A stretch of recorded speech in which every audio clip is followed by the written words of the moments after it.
Yo, what's going on, Dragon Ballers? Welcome back to another episode of the strategy series. Today, we're going to be talking about how to counter King Piccolo. King Piccolo is coming off a very big win at the PPG Miami Invitational, but we're also transitioning into a slightly new format with Evolution Booster coming out in the US late March. I know a lot of other countries already have access to Evolution Booster, so we're kind of playing catch up there. But yeah, King Piccolo still seems like a very strong deck. I don't think anything in Evo Booster really pushes out King Piccolo. I think Evo Booster adds some kind of, cool new decks to the format, but I really don't think it disturbs any of the big decks like King Piccolo, Dark Broly, Mecha Frieza. I don't really think that it does that kind of thing. So we should still talk about how to counter King Piccolo, especially now that it's gaining more popularity and that has a big major win under its belt. That being said, guys, if you are new here, definitely subscribe, hit that bell so you don't miss a video. If you guys want to help support the channel, there are many ways down in the description to do so.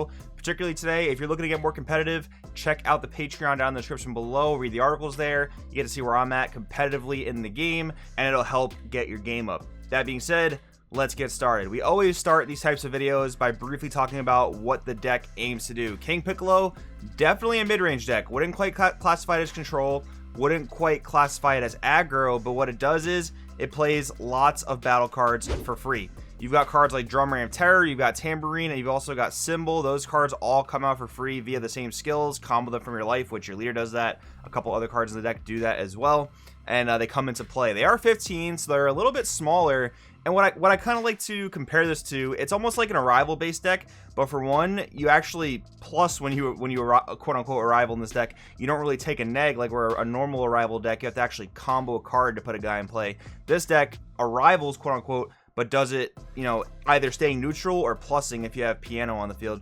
Then you've got Tambourine. Tambourine's one of your main win conditions. You can boost this guy up to 40k by using King Piccolo Time to Fight. So this being a 40k swinger, like think about Dark Broly, a deck full of free 30ks. Well, yeah, this deck doesn't really produce free 30ks. It produces a bunch of free 15s, but one of those 15s can become a 40. So you can imagine if you played against Dark Broly a lot, how big and how annoying that can be. So all the free play in the deck makes the deck very powerful. It's also a deck that has access to Violent Rays being one of the top cards in the meta right now because it does give you the ability to answer things like Dark Broly, because Dark Broly is another one of the top decks in the meta at the moment. But Violent Rays, it's pretty flexible. If your opponent's playing a deck that attacks with either unisons, like maybe Vegeta Unison of Fury or the Red Jiren Unison, that's great there. Mostly you'll use this against battle cards, so you have like Green Gotenks, a lot of instances against Red Broly, Dark Broly. There are a lot of uses for Violent Rays in the meta. Again, it is one of the top cards in the game right now as far as negates are concerned. Then we got some other stuff that King Piccolo can do. So we did already talk about the free play, but King Piccolo New Ruler is one of the crazy cards in the deck. It lets you get around blockers. So for instance, that could be useful against Shenron, not when they have the 9-drop on board because they will negate this, but they have other ones now. Like Oceanus, for instance, if they have that, or the 8-drop that copied Oceanus just gets around that. Great in the mirror because you get around Drum, you're playing blockers yourself. It's just basically any deck that plays blockers. Blockers are much more relevant now than they ever were in the game's history. So having King Piccolo as like almost an overwhelm 20k double striker is quite good. Then you've got King Piccolo Evil Dictator. Now, Justin's first place list didn't actually play this card, but many lists do play it, because it's a big boss monster that's not very difficult to get out. So you might see your opponent play it, you might see your opponent not play it. Basically, once you attack with your 40k Tambourine, you can just pay 1 to go right into this guy. Again, it's not very hard to pull off. Justin kind of looked at it as win more. I kind of agree with it, but still, it is a good extender if you're looking to just continue to push for game. So King Piccolo Evil Dictator being a big dual attacking double striker with deflect does make him a bit more difficult to deal with. We will talk about some ways to deal with him in this video. So one of the best cards against King Piccolo, hands down, is Koitsukai Mechanical Courage. Justin Rios even said so himself in his deck profile that is here on my channel if you want to check it out. So you sideboard this guy, you're going to stop them from dropping drums, tambourine, cymbals on your turn. You're also going to stop them from playing Piccolo Jr. Scion on your turn. That's their enter, play, negate. It's tournament pack promo. It's a blocker, 20k double strike, it's 10k combo. Like this card is one of the beefiest cards in the deck, even though your opponent's spamming a lot of free play battle cards. This is one of the bigger ones they can play. So preventing that from actually allowing them to negate, but also stopping them from playing drums to have a lot of barrier blockers on the board. Koitsukai does put in a lot of work against King Piccolo. I know this card's a bit on the pricier side, but if you have it already, or if you want to really start going to some of these competitive events, maybe playing some of the online regionals coming up, you're probably going to have Koitsukai if you're worried about King Piccolo.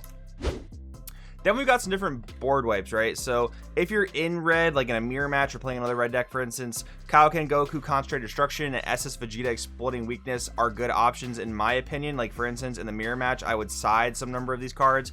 But if you're playing Red Gogeta, maybe if you're playing Red Broly, because King Piccolo can elongate the game against Red Broly, you might want to opt for one of these cards. Now they both have pros and cons, right? So Kaioken Goku, it's got deflect, so your opponent can't really stop this. And a lot of King Piccolos are side decking Omen of Awakening, which in theory could stop anything of 20k power or less. But since Kaioken has deflect, he's going to be pretty safe from that. He'll wipe all of your opponent's battle cards 20k or less. So just like we talked about, Symbol, Tambourine, also the Piccolo Jr. Scion negate, that's great there.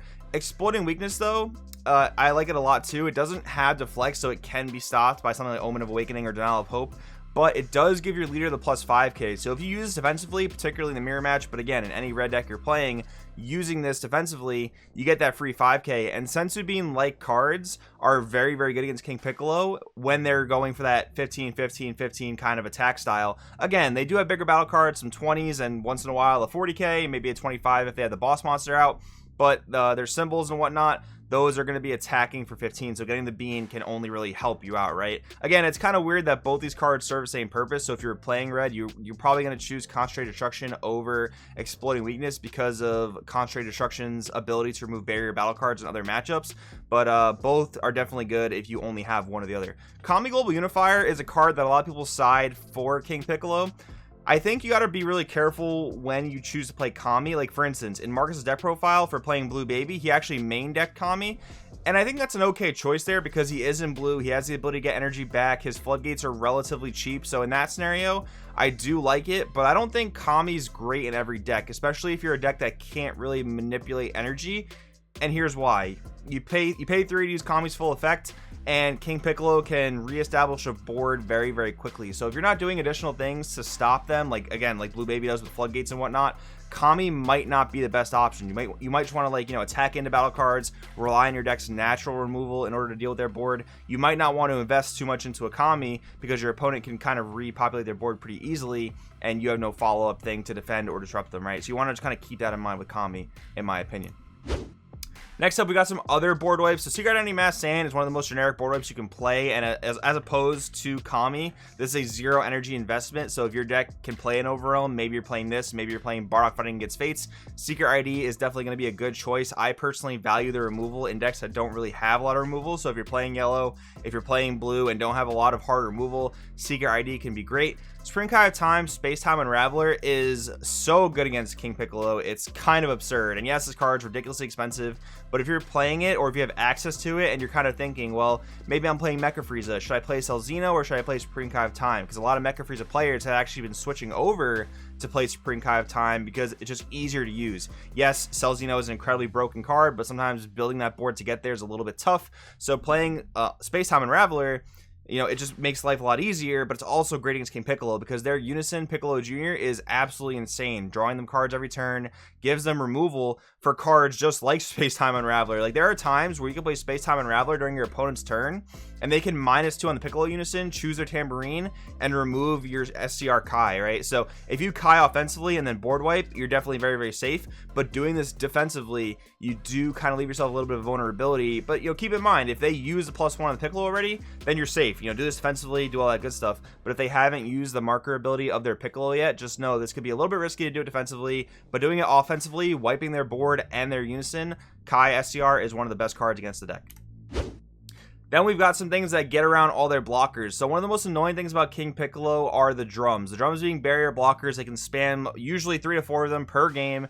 It is kind of tough to get around. You've got some cards that get around blockers. So for blue, for instance, this is an engine that's really always been tested out in blue, is the UI Sign Goku engine, because some of the best cards in blue are 4-drops. You've got Murichum, you've got Obuni, then you play Son Goku Path to Infinite, which allows you to evolve pretty easily into UI Sign Goku. That is a board wipe, bounces all the opponent's battle cards back to hand, ignoring barrier, even though it doesn't say ignoring barrier, but it gets around it because it doesn't say choose. Yeah, it's really weird wording on Bandai's part. But anyways, this is an engine you can use. Your opponent can't really interact with it because red doesn't have counterplays that stop things as big as this, right? right? So that's a good option there. Then in red, you got some other cards that get around blocker. King Piccolo, 5 seconds to eradication. King Piccolo, new ruler. If you're playing red and you have a Unisys in play, you don't have to be playing a Piccolo mirror match. You can still play new ruler. These cards both get around their blockers. I think there's also an extra card that came out in DB6. Correct me if I'm wrong. I think it's a 1 energy extra card. I think it draws a card, and it either says choose a battle card, gets around blockers, or your opponent can't activate blocker for the rest of the turn.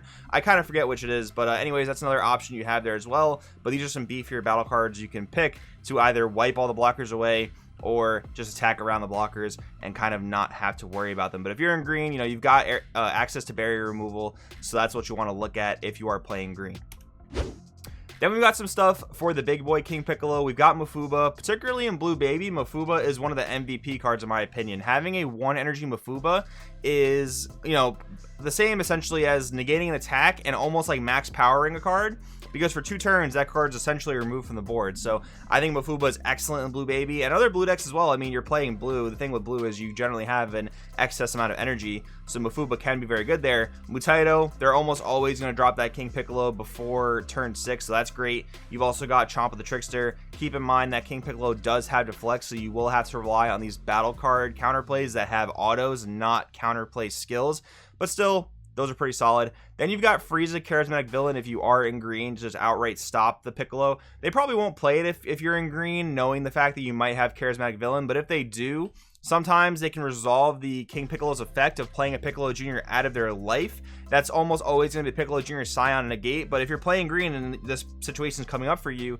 keep in mind to look at their life to see if they have the Piccolo Jr. I mean, odds are using the Frieza to pop their 25k dual attack double striker is always going to be good. Yes, you might have to deal the 20k double striker after that, but it's still better than having to somehow deal with 2 25k attacks, if that makes sense. But still, just be vigilant, look at their life, see if they can play the Piccolo. If not, then you're just free to Charismatic Villain them. Then we've got a card like Fu Dark Banisher. Again, kind of in the same vein as UI Goku. They really don't have ways to stop Fu Dark Banisher. They don't have any counterplays that interact with it. One thing you may want to watch out for, though, is Violent Raise. So let's say you play Fu the first thing in your turn, you attack with it, they may Violent Raise you.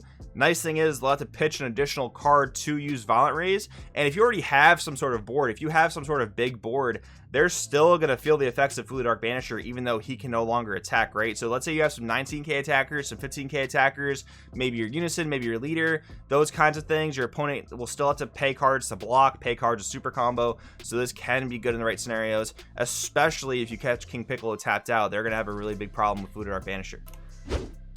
Then we got Makikabora Plotting Revival. I think if you're in yellow, this is actually a very good unison to tech. If you guys remember from some previous deck profiles, Mecha Frieza actually sideboards this card for things like the Mecha Frieza Mirror Match and other mid-rangey types of matchups. I even sideboarded it in my blue-yellow Gohan deck because I do think against things like King Piccolo, things that are a bit more mid-rangey, I think you can get a lot of value out of Makikabora. Keeping something tapped down, like perhaps a Tambourine, which means you'll never get hit with that 40k attack. You could keep a Piccolo Jr. Scion tapped down so you don't have to deal with 20k double strike. And then, you know, just blocking and tapping something gives you a lot of value against King Piccolo and red in general because they don't have a lot of ways to manipulate their energy. So by doing that, by setting them a certain amount of energy per turn, this can lead in things like Bergamo in the following turn or other ways to tap their energy, like or Poutine to tap some of their free play battle cards. I think this card has a lot of value coming out of the side deck if you are in yellow. But anyways, guys, that's all I got for you today for countering King Piccolo. Of course, as always, leave a comment down below if you guys have more suggestions for how to deal with King Piccolo. It's always very helpful down there. Thank you guys for watching. I will see you next time.